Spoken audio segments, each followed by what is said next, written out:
Right now, the National Weather Desk. After a weekend of warm weather, the East Coast is about to get big chills and just in time for Halloween. That cold weather already arrived in the central part of the country, while in Colorado, there's a foot of snow. No snow in the tropics, but there are two systems we were watching this morning. And we'll check on recovery efforts in Acapulco, Mexico, less than a week after the powerful Hurricane Otis made landfall. And tips on how to preserve your Halloween pumpkin past tomorrow night. From our nation's capital, this is the National Weather Desk. Good morning and welcome to the National Weather Desk. I'm Angela Brown. There was a great weather divide in the country this past weekend. A good portion of the central U.S. had their coldest weather since March or even April. In the east, it felt like late spring or even summer. Well, that's about to change. And just in time for tomorrow night's trick-or-treating, here's meteorologist Christina Ernie with more. Some of the coolest temperatures of the whole season moving in, starting today and all the way through Wednesday, reaching our lowest temperatures as we head into November. For today, some of us will be seeing 30s and 40s, especially in the plains and some of the upper Midwest, and then this cool air begins to slide its way east over the next several days. For highs today, some will be topping the 30s and only the 40s in the upper Midwest, some of the plains, and even into Texas and Oklahoma today. High temperatures in the 30s and 40s. And as this cool pool digs its way down, heading into Wednesday, the Northeast and even some of the deep South see some freezing overnight temperatures. This pink highlighting freezing conditions. We could be seeing that all the way into Wednesday morning. For the National Weather Desk, I'm meteorologist Christina Ernie. That cold front is sparking freeze warnings today from western Pennsylvania to New Mexico. In Austin, Texas, the average high for today is 77 degrees. This morning, temperatures are in the low 40s and will stay there all day. Monique Lopez has more on what this could mean for winter in Central Texas. Sunday morning, temperatures dropped quickly. We went from being in the high 70s to down about 10 degrees in minutes, and temps continued to drop slowly afterward, thanks to a front coming from the north. When the cold front further advances from the polar areas towards the Texas and the southern areas, the cold front dominates, the cold air dominates warm air. Experts say the cold front came a bit earlier than it should have because we've now entered El Nino in a much rapid manner. A slight bit of good news is that this front will head out soon. By the end of Monday, and the temperatures will be hovering more or less around where we are with the 40s or so, depending on where you are. Central Texas will be getting another cold snap shortly after. There's one more front, which is on the back of this. And that will likely be coming again, maybe towards Wednesday or so, depending on how things evolve with this front, whether it pushes it away or attracts it. Austinites, at least the ones who are willing to brave the rapid changing temps, were bundled up for the first time in a while. As for what winter has in store for us, experts say that we're mostly going to be dominated by the El Nino conditions, which typically means slightly warmer to normal temperatures and more rain. Quite counterintuitively, when you have a slightly warm conditions and more rain, so anytime you have a cold front move in, it means that there is a higher chance of freezing rain and snow possibility in some places because you have that moisture in the air. We should be ready for these wild swings. Further west, snow was the story. The first big storm of the season in Colorado impacted Denver, the mountains as well as the eastern plains. This is Canyon City, about an hour from Colorado Springs, where 7 inches fell as of yesterday morning. Closer to Denver, a foot of snow fell in North Douglas County. As you can see, the roads were covered with snow but passable. The ski resorts also got big snow, with Copper Mountain seeing 17 inches, and Arapahoe Basin Ski Resort opened yesterday, the first Colorado mountain to open this season. And 2 people are dead following floods in North Texas. Storms Friday night into Saturday dropped 10 inches of rain in about 8 hours. All of that water triggered flooding on roads and in several homes. Alexis Wainwright has details from southwest of Dallas. 2 people are dead after floodwaters took over the roadways in Kaufman County. People actually drove into deep water and got washed off the road. 2 different drivers were swept off FM 1390 near Warsaw. And around 3 a.m. is when emergency crews started getting calls about water coming into several people's homes. Our local fire departments began evacuating people and rescuing people from various parts of the county. The water here is now ankle deep, and this is one of the hardest hit areas here in Kaufman County. You can see just how far back that water goes. We spoke with people who live right here on Love Street who say there was so much more water Friday night. It was all the way up to, if you see the air conditioner, see the water line, it was up that high. Walter Rivers and his wife are just 2 of the 26 people rescued and evacuated Saturday morning. It was ankle deep when I woke up, and then the fire and rescue team beat on the door and woke me up. When I opened the door, then the water poured in. It came in really fast, and at that point, we were knee deep in water. Rivers and his other neighbors were spotted wading through floodwaters to get back home. They don't have much left, but are starting the cleanup process. Stuff can be replaced as long as we're alive and well. There is still 1 month left in hurricane season, and this morning we're still watching several systems in the Atlantic that could become storms. West Palm Beach meteorologist Lauren Oleski has details. 2 waves that we are currently monitoring, one to our east, 30% chance of development through the next 2 to 7 days. This could actually increase our rain chance a tiny bit tomorrow. It might send a little more moisture in this direction. But this line of clouds that you're seeing right here, well, this is a satellite loop with some rain there. This is a cold front that's eventually going to be sweeping this out to sea. And then we've got this other low pressure in the Caribbean that's got a 40% chance of development through the next 7 days. This one we will closely watch. I'm not monitoring this right now, expecting this to turn into any kind of significant storm that will be impacting us in some kind of significant way, at least not right now.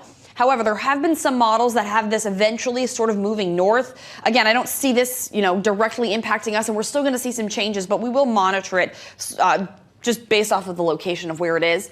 We could see a depression forming there by the end of this week. And then if it gets named, the next name on our list is Vince. Meantime, the death toll from Hurricane Otis climbed to 43 over the weekend. The record-breaking Category 5 storm devastating Acapulco, Mexico last week.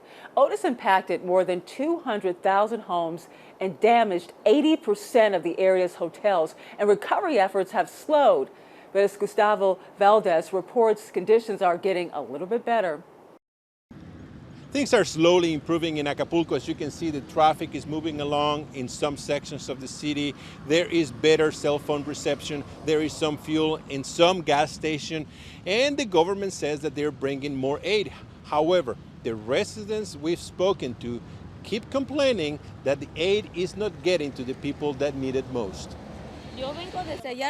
This woman says she walked over 2 miles, 5 kilometers from a neighborhood up on that mountain.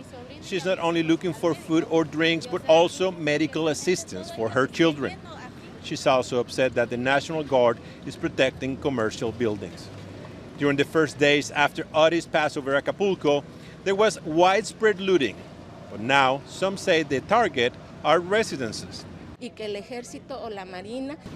This woman asked for the armed forces to go out into the residential areas because she says the looters now are targeting homes, looking for fuel and other items. She says they've had to barricade themselves at home, armed with machetes, in case someone tries to break in.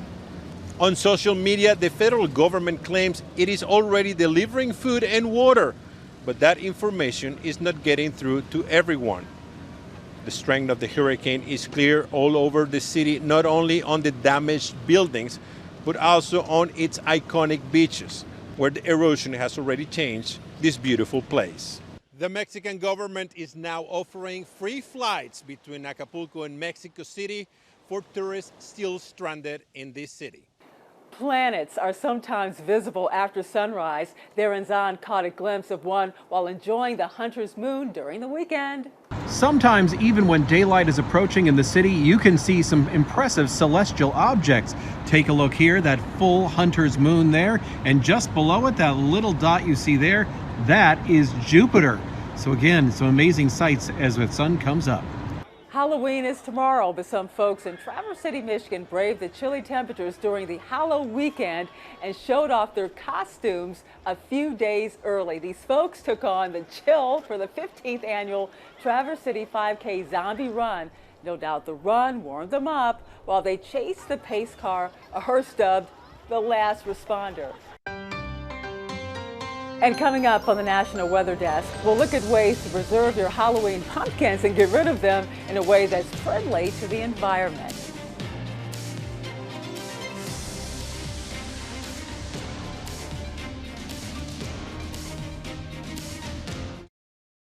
Weather Window, presented by the National Weather Desk. A bald eagle soars freely over the Tennessee River near Chattanooga. Once under threat of extinction, this U.S. national symbol rebounded by 2007 due to protections resulting from the Endangered Species Act.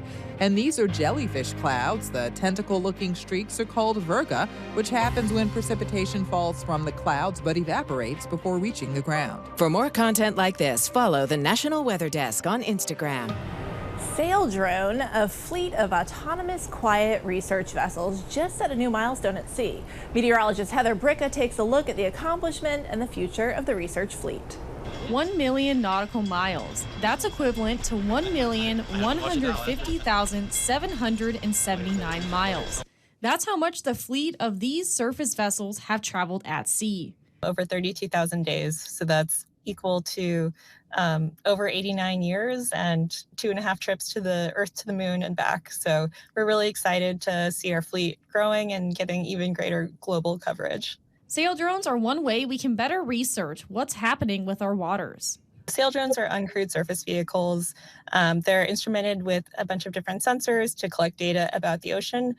We think this is really important because the oceans drive a lot of our climate, our weather, our food sources, and using uncrewed surface vehicles for collecting this sort of data frees up crewed assets to do more valuable work. This summer, one vessel sailed the Great Lakes for data on the fish population, but it can be used for much more. We work with a bunch of different government entities, including NOAA, USGS. That's what brought us to the Great Lakes. We hope to continue on that work, but then we're also expanding into other use cases, so maritime security, climate monitoring, fish stock assessment. Several sail drones are out at any given time gathering data on oceans and lakes. So it changes quite a bit from month to month or season to season. This year we saw the most number of drones that we have ever had out. So that's upwards of 60 to 100 at a time. But it changes and we hope to see that number growing as well. Some of those were able to gather data in the eye of Hurricane Fiona last year. Storm intensification has a huge impact to humans along the coast and to property values and everything like that. So the more data we can collect from sail drones and other assets, the better understanding we have about how those storms build. And so we're very happy to be involved in that research. Sparling says they enjoy working with USGS and have plans to do other mapping projects in exploring the Great Lakes. Well, in Wisconsin, the fishing industry is working to become more sustainable. Several seafood companies have pledged to use 100% of each fish caught by 2025. Andrew Mertens is taking a closer look at how they plan to get it done. A trio of Door County fishing companies are working to make sure no fish they catch goes to waste. Henriksen Fisheries, Bailey's Harbor Fish Company, and J&M Fisheries have all signed the 100% Great Lakes Fish Pledge. It's kind of gaining some momentum. The pledge is part of an initiative created by the Conference of Great Lakes St. Lawrence Governors and Premiers. It aims to productively use 100% of each fish caught on the Great Lakes by 2025. We're always encouraged about ways to be sustainable and diversify a bit. According to the initiative, in most cases, less than half of a fish is actually used. Charlie Henriksen, who co-owns Henriksen Fisheries, says they already use their fish for more than just fillets. We do fillets and fish boil chunks out of our whitefish. We sell boneless fillets, so we have a pin bone scrap that we grind up and we make dog treats with, or we have a company we work with that makes fish sausage out of it. But each fish can be used for much more. Other uses include fertilizer, cosmetics, and supplements. Fish skin can even be used for a type of leather. They're tanning the whitefish skins to make a leather product that we're experimenting with. Henriksen Fisheries recently received a shipment of items made with fish leather, which include a bag,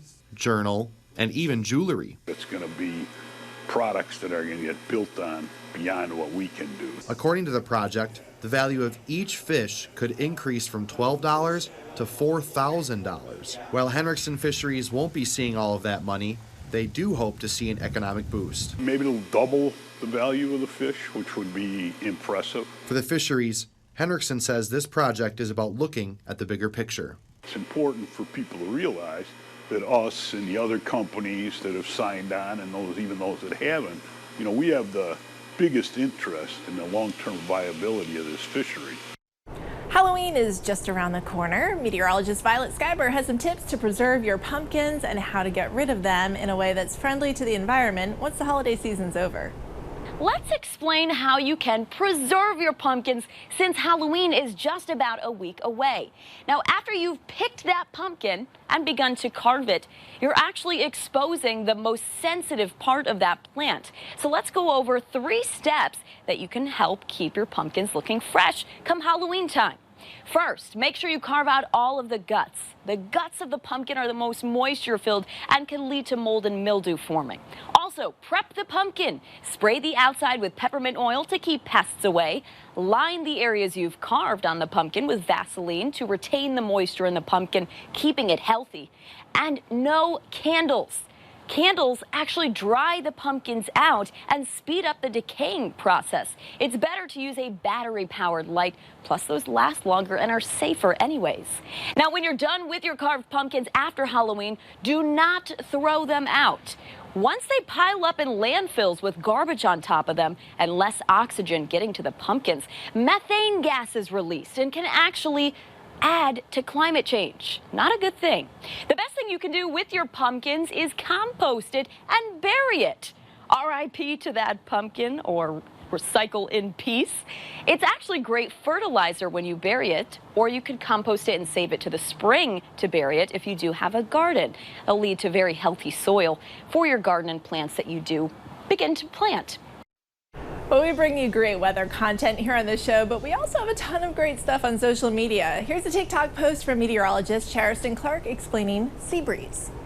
Another installation of whiteboard weather. Today we're talking about something that usually takes place or forms along the ocean, but really can take place and form along any large body of water, and that is the sea breeze. Let's pretend that we're in Charleston, South Carolina, okay? So we've got the water, that's the Atlantic Ocean. Here we've got the land, but then you also have the sun right here. That sun is warming up both the water and the land, but the land warms up just a little bit quicker than the water. So here you have your land, which is much warmer than the ocean. So that warm air will start to rise. But then that colder air over the ocean, that'll start to push a little bit further inland. And that'll actually replace that warm air that's rising. So you have that unstable atmosphere, you have that warm air rising, that's your lifting mechanism. That's when you're going to start to see those showers and thunderstorms develop. Before the break, we take a short break. We're going to take a flight over Miami Beach.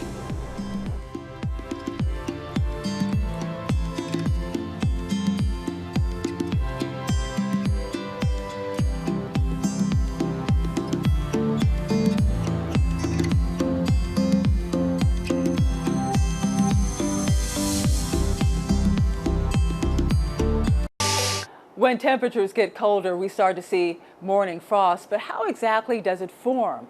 Meteorologist Marshall McPeak has the answer.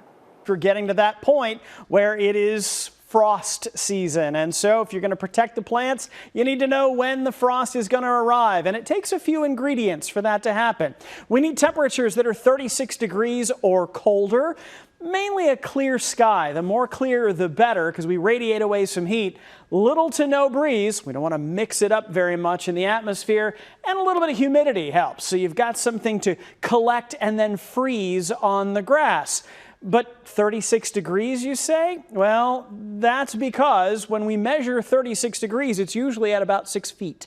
So at 36 degrees, 6 feet up, it tends to be pretty close to 32 degrees at the surface. So when you get to that 32 degree mark, you've got a little bit of humidity and it starts to condense on the surfaces. You end up with some patchy frost around the area. And of course, if it gets even colder, you can get down to a killing frost that ends the growing season and is also very helpful for your allergies.